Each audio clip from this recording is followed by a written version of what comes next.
والذین جاہدوا فینا لنہدینہم سبلنا وإن اللہ لمع المحسنین۔ الذین جاہدوا، جو لوگ مجاہدہ کرتے ہیں ہمارے راستے میں، جاہدو تو سب ہیں لیکن فینا کم لوگ ہیں، مجاہدہ کرتے ہیں یہاں تک تو سب ہیں۔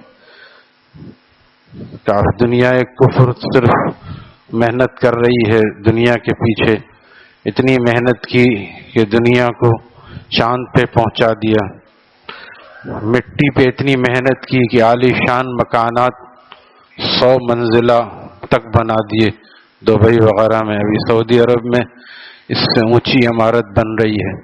یہ کیا ہے؟ مٹی اور لوہے پہ محنت، لوہے پہ محنت کی تو ہوائی جہاز بنا دیا جو برسوں کی مسافت کو گھنٹوں کی مسافت تک لے آئی۔ ایک زمانے میں یہاں سے آدمی کینیڈا جانے کا سوچ بھی نہیں سکتا تھا، اب جانا آنا 2-4 دن کا کام ہے، کوئی مشکل کام نہیں ہے۔ آدمی چاہے تو ایک دن جائے اور دوسرے دن آ جائے، 3 دن میں آدمی یہاں سے کینیڈا امریکہ جانا آنا۔ یہ سب محنتیں ہوئیں اور انسان نے اس سے ترقی بھی کی، لیکن ان سب محنتوں کے منتہائی مقصد کیا ہے؟ دنیا کی راحت، آسانی، سہولت۔ اس میں منع بھی نہیں کیا اللہ تعالیٰ نے کہ ٹھیک ہے ایسی محنت کرو، اب اس سے آسانی بھی ہو گئی۔ الحمدللہ ہمارے عمرہ کرنے والے زائرین، حج کرنے والے جاتے ہیں اور چند گھنٹوں میں وہاں تک پہنچ جاتے ہیں۔ جو پہلے مہینوں کا سفر ہوتا تھا، 4 مہینے لگ جاتے تھے حج کرنے، جا رہے ہیں آ رہے ہیں 4 مہینے، اس میں مشقتیں بھی ہوتی تھیں، راستے بھی دشوار ہوتے تھے۔ اب یہاں سے بیٹھے اور وہاں جا کے اترے اور ساری چیزیں بالکل سسٹمیٹک بنی ہوئی ہیں کہ سب وہاں تک پہنچا بھی دیتے ہیں، تو یہ سب آسانیاں ہو گئیں۔ لیکن شاعر کہتا ہے جس قدر تسخیر خورشید و قمر ہوتی گئی، جس قدر، اب دیکھیے خورشید یعنی سورج کی روشنی کو قید کیا اور سولر سسٹم بنا دیا، سورج کی روشنی کو قید کیا، سولر سسٹم بنا، اس سے بجلی پیدا کی جا رہی۔ تو شاعر کہتا ہے جس قدر تسخیر خورشید و قمر ہوتی گئی، زندگی تاریک سے تاریک تر ہوتی گئی۔ انسان ترقی کرتا گیا لیکن اللہ تعالیٰ سے دور بھی ہوتا جا رہا ہے، حالانکہ اس سے تو اور قریب ہونا چاہیے کہ یا اللہ آپ نے کتنی سہولتیں عطا فرما، کتنی سہولتیں عطا۔ اتنے بڑے سفر کو جو 4 مہینے پر محیط تھا، ہمارے بعض اساتذہ ایسے ہیں جو جاتے ہیں عمرہ کرنے 3 سے 4 دن میں، جو درمیان کے مدرسے کی چھٹیاں آتی ہیں عمرہ کر کے آ جاتے ہیں۔ سوچ بھی نہیں سکتا تھا کوئی ایک زمانے میں کہ ایسا بھی ہو سکتا ہے۔ ایک زمانہ وہ تھا جب آدمی یہ بھی نہیں سوچ سکتا تھا کہ آدمی 50-60 کلومیٹر فی گھنٹہ سے زیادہ سفر کر سکتا ہے۔ گھوڑے اور اونٹ، یہ اونٹ تو بیچارہ آہستہ آہستہ چلتا ہے، گھوڑا تیز بھی چلتا ہے، کب تک اور کتنا چلے گا۔ تو جب گاڑی ایجاد ہوئی اور اب گاڑیوں کی رفتار دیکھیں، ٹرینوں کی رفتار اچھی خاصی 200-250-300 باہر ممالک میں ٹرینوں کی رفتار ہے، اور ہوائی جہاز کی رفتار 500 کلومیٹر سے زیادہ ہوتی ہے۔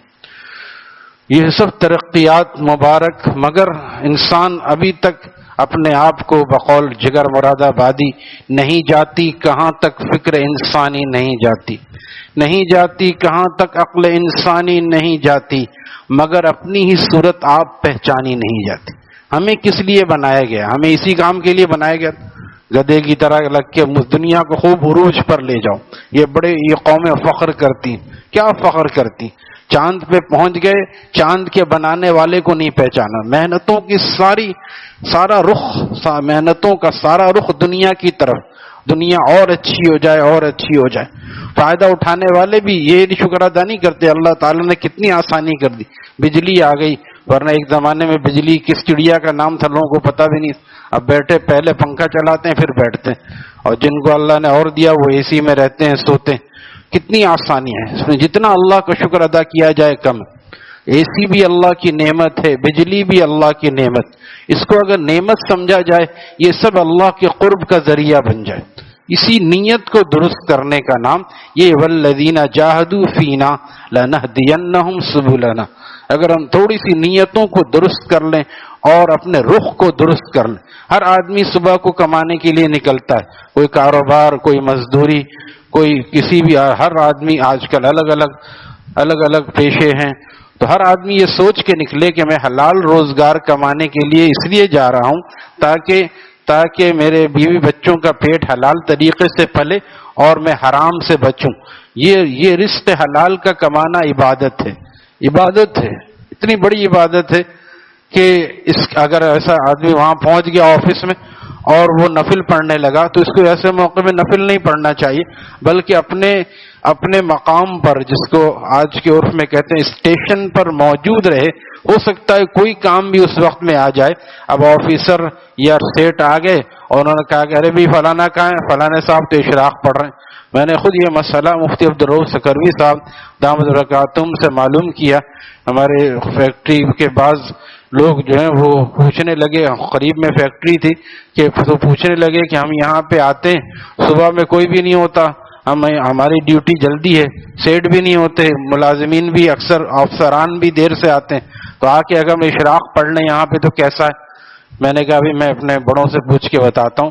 مفتی عبدالرؤف سکروی صاحب دامت برکاتہم سے میں نے معلوم کیا، حضرت نے فرمایا بھائی ذکر کر لیں، تلاوت کر لیں، لیکن نفل نہ پڑھیں.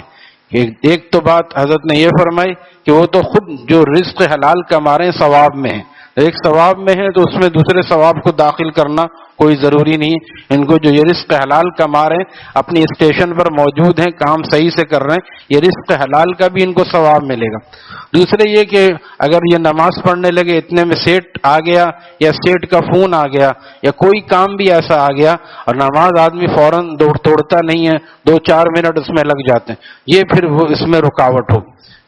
لہذا نماز نہ پڑھے ایسے موقع پہ، بلکہ کام میں توجہ دے. وہاں پہ ہاں جب جماعت کا وقت ہوگا پھر اس کام کو آگے پیچھے کیا جائے، فرض کو نہیں چھوڑا جائے گا. یہ بھی نہ سوچے ہاں چلو یہ تو اچھا ہے فرض، یہ نفل کے لیے فرض کا وقت. اور فرض اور سنت موقدہ جیسے ظہر کی اصل 10 رکعتیں ہیں، 2 رکعت اگر کوئی نفل پڑھتا ہے اس کی مرضی ہے، نہیں وہاں پہ آفس میں ہو نہ پڑھے کوئی گناہ نہیں. مغرب کی 5 رکعتیں ہیں اگر کوئی آفس ٹائم میں ہے، اکثر تو آفس ٹائمنگ مغرب میں ختم ہو جاتی ہے، لیکن اگر وہ وہاں پہ اوابین پڑھ رہا ہے، اس کی ٹائمنگ جیسے بعضوں کی 3 سے 11 ڈیوٹی ہوتی ہے اور وہاں لمبی اوابین پڑھ رہا ہے، تو یہ اس کا ثواب اس کو نہیں بلکہ کہتے ہیں اس کے سیٹ کو ملے گا، کیونکہ وہ تو اس کے انڈر میں ہے، وہ اس کے کام میں اس کو لگنا چاہیے. تو وہاں پہ نہ پڑھے بلکہ جب گھر میں ہو اپنے وقت میں اس کو ادا کرے. وہاں پہ نفلیں نہ پڑھے لیکن فرض بھی نہ چھوڑے. جہاں نفلیں نہ پڑھنے کا حکم ہے وہاں فرض نہ چھوڑنے کا حکم بھی. آج اکثریت نے بس یہ سمجھ لیا حقوق العباد بھی تو ضروری ہے، لہذا نانا ہمارے یہاں ٹائم نہیں دیا. ٹائم دیا جائے نہ دیا جائے، فقہاء کرام نے لکھا ہے کہ جو آدمی ایسا بدبخت ہو کہ نماز کے لیے وقت بھی نہ دے، وہاں کام کرنا بھی جائز نہیں ہے. ایسا بدبخت مسلمان نہیں ہو سکتا. مسلمان ایسا بدبخت نہیں ہوتا، ایسا بدبخت مسلمان نہیں ہو سکتا کہ جو نماز کے لیے بھی وقت نہ دے. میرے پاس ایک صاحب آئے 2-4 سال پہلے کی بات ہے کہ ہم جہاں کام کرتے ہیں پوری نماز کے لیے چاہے عصر ہو ظہر ہو مغرب 10 منٹ دیے جاتے ہیں، اس میں وضو استنجا سب شامل ہے. بتائیے کتنا ظلم ہے. میں نے کہا وضو استنجا آپ لوگ اس کے لیے تو کوئی منع نہیں کرے گا، اس کے لیے تو آج کل ہر جگہ سہولتیں ہوتی ہیں.